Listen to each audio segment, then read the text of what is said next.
Gurazeni.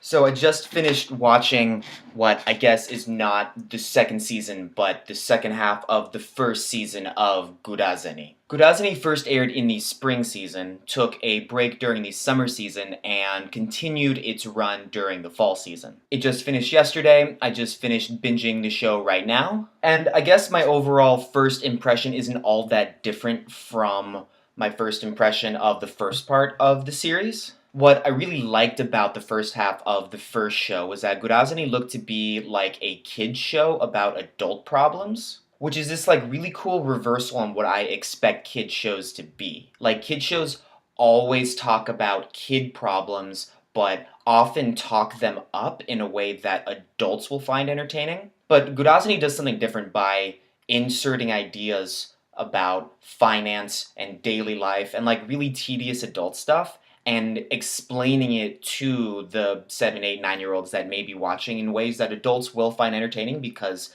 they can apply their own problems to the show. And that kids will find entertaining because it's colorful and it's about baseball and the characters are funny. And it's just like this very, young cartoonish show. I also really like that the main character, Bonda Natsunosuke, was just very likable. I really liked how he was so transparently about himself and about making as much money as possible while being a professional, but was also very kind-hearted and would do things to help people, not because it would further advance his own interests, but because it was just simply the right thing to do. In a way, the show reminds me a lot of Hey Arnold, not just in the sense that the main character is so altruistic, but also because all of the episodes are basically these like single vignettes about secondary characters. Very few of the episodes directly apply to Bonda. Like, they're all just these like one-off episodes about him helping someone else. And that's kind of where the second half of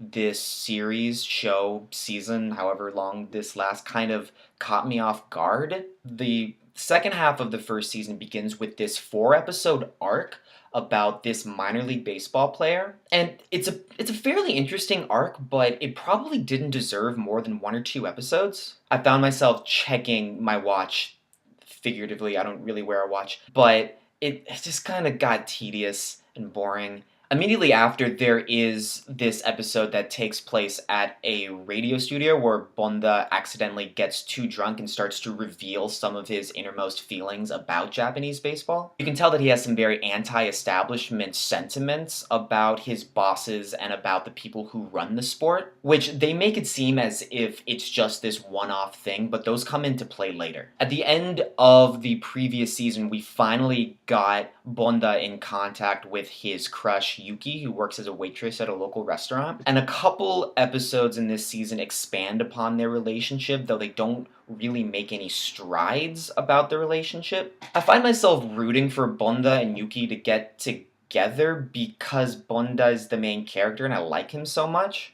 The truth is that Yuki hasn't really done anything to prove that she's interesting beyond that she's pretty and that she likes baseball. And conversely, Bonda hasn't really done anything to prove that he's worthy of Yuki's attention. They're always running into each other in certain situations, and Bonda just kind of freezes up while other men make their advances on Yuki. Although the one thing I did like about all of those scenes is how lecherous all the men are portrayed to be. And it's not done in a way that speaks ill of the men, it just like speaks ill of men as a whole that are just like lecherous creeps who can do shitty things around pretty women in restaurants. The baseball scenes have essentially the same quality that they had in the first half of the season, as in they're still pretty awful. Like this is an obviously cheap show, it's obviously rushed, but a lot of the baseball scenes themselves are just so painful to watch. They look really slow and choppy. Everything looks like it's going in slow motion, even though like the ball movement and the people in the stands are moving at real-time speed. It just doesn't seem as if they put in the time necessary to make that look good like it would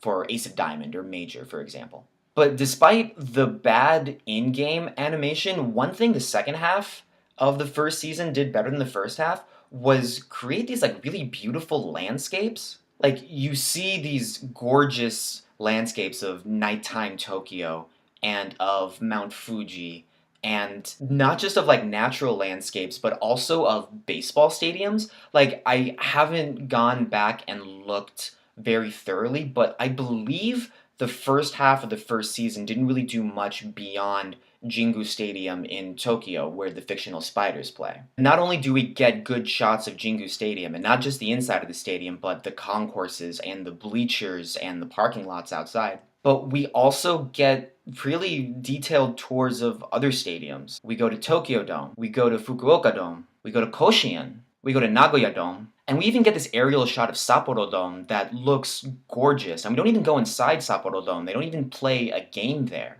It seems as if the animators like really went all in on creating this really beautiful stadium porn, and I'm all for it as this like really big stadium nerd.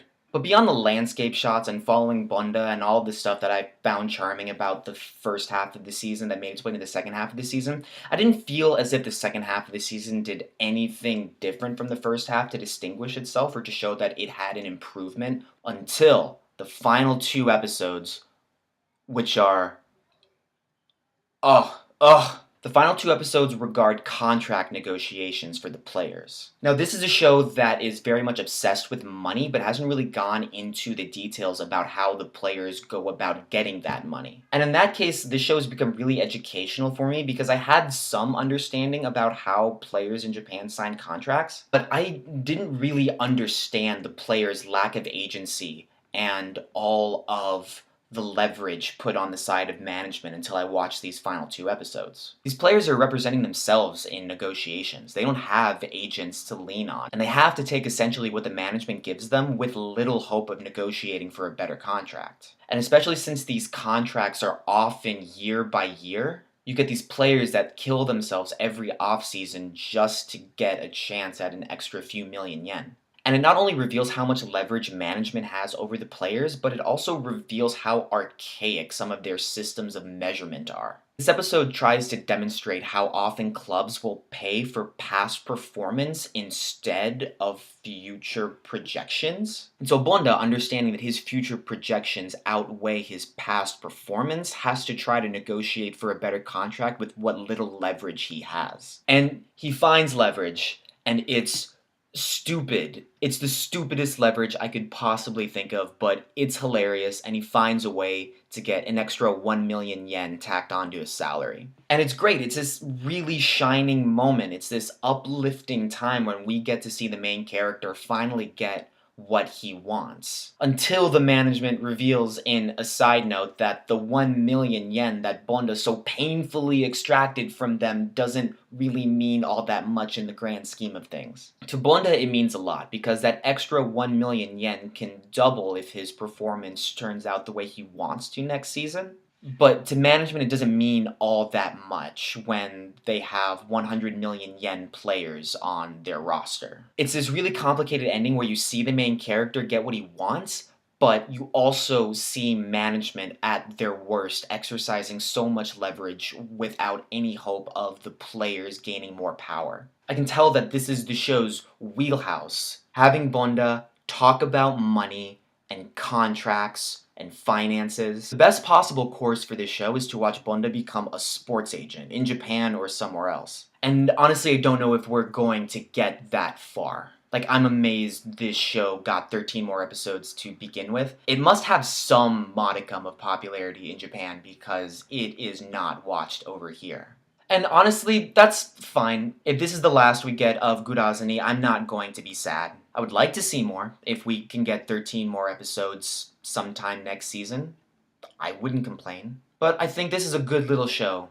I'm glad it exists. I'm glad someone took the risk to make it. And though I don't think it's my favorite baseball anime, it's a solid 6 or a 7, like maybe even leaning towards a 7. And so yeah, go Gurazeni. Woo!